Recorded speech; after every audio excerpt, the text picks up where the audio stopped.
On marche tous les deux avec ma copine dans un moment plein de joie. On était très contentes, on était toutes les deux. Puis je tourne la tête et je vois deux hommes. Vous êtes toute seule dans la rue?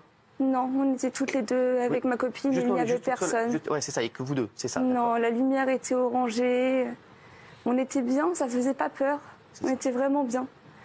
J'ai tourné ma tête et j'ai vu ces deux hommes. J'en ai vu un en gris, un en noir. Et je les ai vus avec tous les deux un tour de cou autour du cou. Mais ils n'avaient pas de manteau. Et je me suis dit, vu le temps, un tour de cou sans manteau, c'est pas normal. Du coup, je les regarde et je vois que plus je marche vite, plus ils marchent vite. Je vois monter leur tour de cou sur leur nez. Je dis à ma copine Amélia, Amélia, je pense que c'est maintenant. Il va falloir qu'on court là. Du coup, je me suis mise à courir. Je traversais la route plus vite que je pouvais. Malheureusement, j'ai trébuché et je suis tombée. Les deux sont arrivés sur moi, m'ont mis au sol.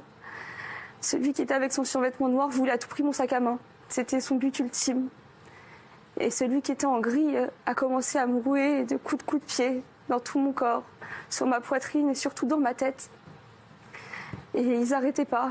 Puis celui qui était en noir lui disait « Arrête, tu vas la tuer, elle saigne trop. Elle saigne trop, tu vas la tuer, c'est là qu'il faut arrêter. » Celui qui était en gris était dans une folie. Il rigolait et il prenait du plaisir à me frapper. Il aimait vraiment ça.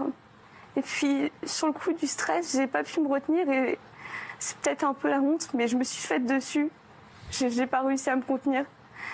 Et j'ai lâché mon sac. Celui qui était en noir l'a pris et est parti. Et l'homme en gris a sorti un marteau qu'il y a dans les bus, un marteau brise-vitre. Et il m'a regardé et m'a dit « Je vais te finir, je vais te finir ».